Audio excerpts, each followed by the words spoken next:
Hi, this is Sean Paul Murphy, and I'm still under lockdown, so here's another chapter of one of my books.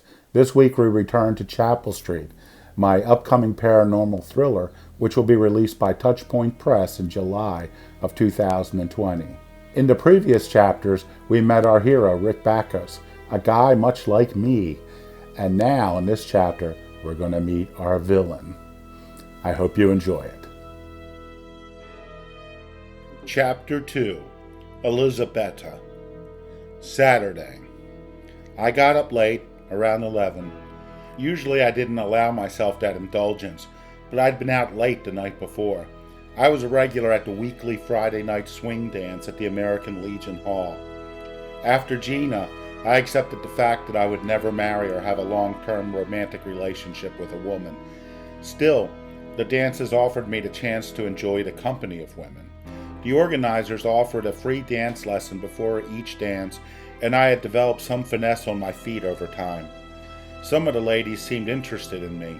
Straight, unmarried men my age, unencumbered by crippling child support payments, are apparently rare. I was tempted to ask some of them out, but I could never pull the trigger. If I couldn't make it work with Gina, what made me think it would work with any of them? What if the nightmares came back?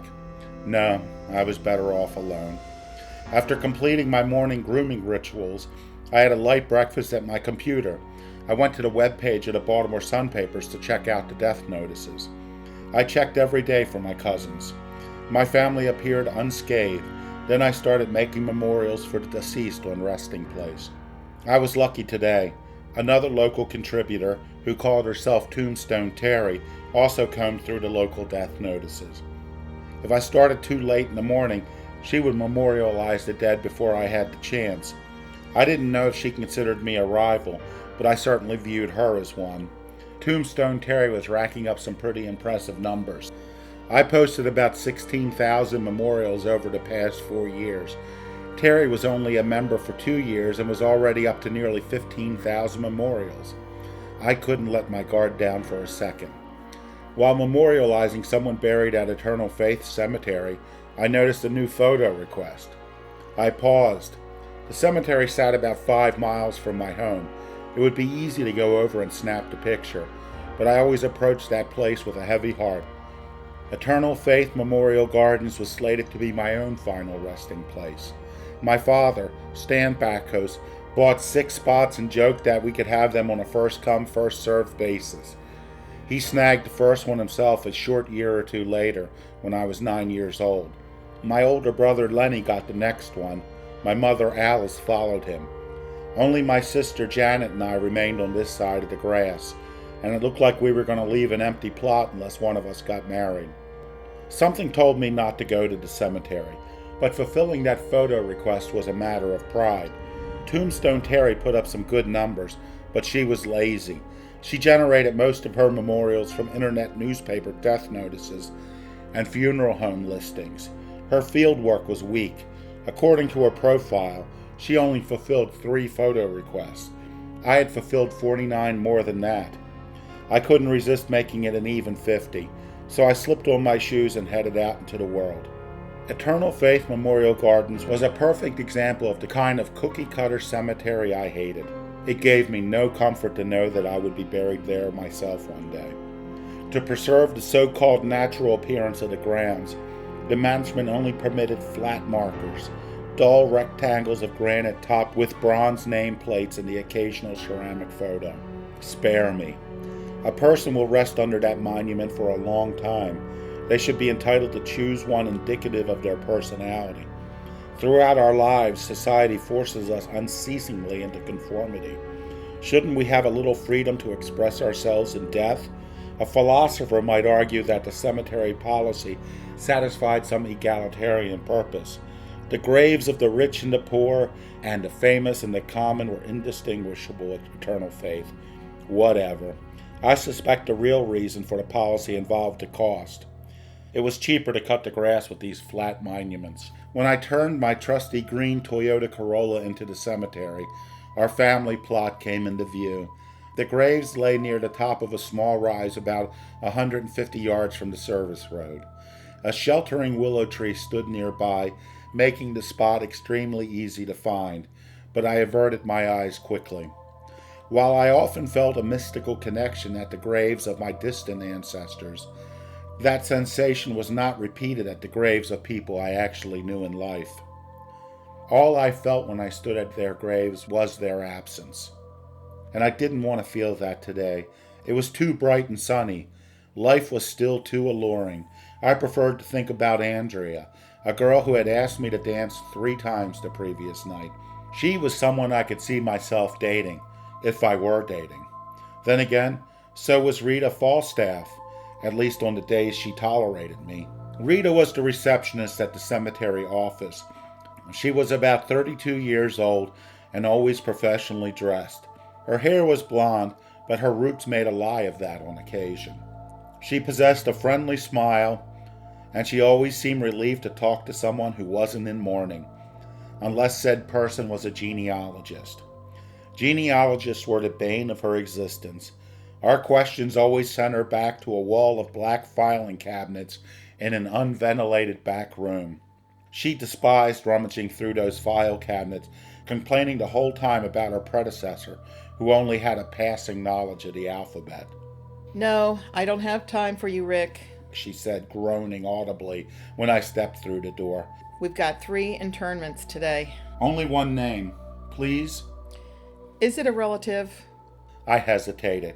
Her eyes narrowed. "Are you going to make me go back there for that stupid website?" I'm doing a favor for someone. "I'm the one who's doing the favor." She sighed as she picked up her pen. "What's the name?"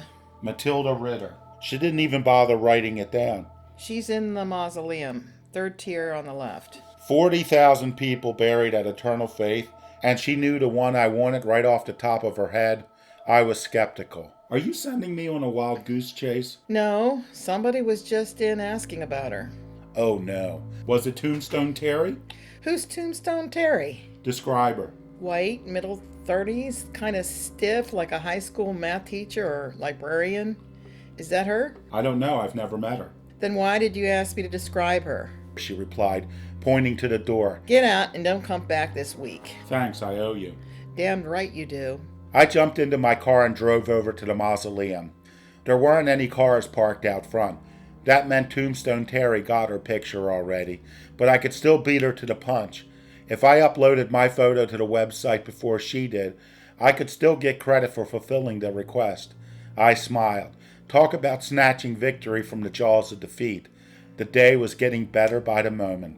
I opened the heavy glass double doors of the mausoleum and stepped inside, shivering instinctively. Outside, the temperature hovered around 85 degrees and humid, but inside the mausoleum, it felt like 65 degrees. The white marble walls and floor sucked the heat right out of the air, leaving only a clammy humidity. I wrapped my arms around myself for warmth. As I did, I felt goose pimples rising on the exposed skin. I suddenly realized that I was afraid, really afraid. I couldn't believe it. My genealogical journeys had taken me into catacombs and crypts. I had seen exposed human remains on numerous occasions, but I'd never been afraid. There were no such things as zombies or vampires or ghosts. The dead were simply dead, unmoving, uncaring, unknowing. They were worthy of respect for who they once were, not for what they had become. The dead couldn't hurt you, aside perhaps from some living disease brewing in their decay. I knew all of that, but I was still afraid. It was crazy. I'd been in this mausoleum many times before, and I had never felt that way. It had to be the cold. The sudden shock to my system sought a supernatural cause where none was necessary. The vault housing Mrs. Matilda Ritter's casket was slightly above eye level, but the camera angle wasn't too awkward. I brushed away the brittle dead flowers in the bronze vase partially blocking her name. The flowers disintegrated as if they were 1,000 years old. The teeny fragments fluttered slowly to the marble floor. That's when I noticed the other flower fragments. The floor was littered with them. Dead stalks rose up out of the vases of the nearby vaults. Their petals lay brown and crinkly on the floor. I was surprised. This wasn't like Eternal Faith at all. The cemetery was young and viable, with thousands of empty plots for sale and dozens of new burials every week. They had the money and staff to police the grounds properly. Jose Garcia, the groundskeeper, was particularly meticulous. The grass was always cut, and the trees and bushes were neatly trimmed. The dead flowers were always discreetly discarded. This was sloppy. Creepy, too. Once again, an unnatural fear tugged at me. My heart rate increased and my breath caught in my throat. But I immediately pushed the fear from my mind. There had to be a rational explanation. At first I theorized that the unnatural cold of the mausoleum killed the flowers, but that didn't make any sense. You refrigerated flowers to preserve their freshness. They should have thrived near the clammy marble. Nevertheless, they were dead, all of them in the building. Well, no, not all of them. A veritable forest of flowers bloomed beneath a vault at the end of the building. I thought it had to be a new interment of a much beloved individual. After snapping a quick photo of the Rita grave for the web page, I found myself walking towards the vault, but the colorful array of flowers brought me no joy. If anything, each echoing footstep shouted a warning. Stop! Don't do it. I didn't listen. If I stopped, I would be giving in to superstitious fear. That was an affront to my rational mind. I kept walking, but I couldn't shake the feeling that my steps were prearranged and predetermined. I felt like a chess piece being moved into position by a force beyond my control. A ceramic photo of the deceased was attached to the vault above her name. I smiled briefly despite my growing dread. I always appreciated when people included a photo of the deceased on their grave. A photo gives you a definite feel for the dead person. This black and white photograph revealed an attractive woman in her mid to late 40s. Her dark hair and eyes didn't surprise me. My years of walking through cemeteries taught me that Italians, Jews, and Eastern Europeans were most likely to memorialize their loved ones with photos, so I expected her to have stereotypical dark features. My assumptions about her origins could have been confirmed by looking down at her name, but her eyes wouldn't release mine. They drew me in and pulled me forward. They were not inherently intimidating or scary. The eyes, much like the half-smile lingering beneath them, hinted at a world-weary wisdom. They shimmered with the power to seduce, but lacked even a hint of love. The dark lady seemed to possess a cynical secret that empowered her, but at a terrible price. People spent centuries speculating on the meaning of the Mona Lisa smile, but I didn't want to know the reason behind this dark woman's smile. I knew instinctively it would terrify me. Still, I walked forward until we were practically face to face. Only the wall of flowers stopped me. The smell of flowers could charm me in the wild, but their scent in enclosed areas often sickened me. They brought back memories of all the funerals I dutifully attended. Now, however, I wasn't thinking of the emotionally neutral funerals of my many aged cousins who had contributed mightily to my family tree. I found myself instead at Ruck's funeral home, staring down at the powdered face of my dead mother, Alice Ann Bacos, niece Sullivan. Eyes shut, jaws wired tightly, lips twisted into a smile she never made naturally. Blinking quickly, I traveled a year further back in time to that same room, to the closed casket funeral of my poor doomed brother Lenny, where my mother's mournful wailing filled my ears. I shut my eyes, hoping the darkness would break the spell. It did.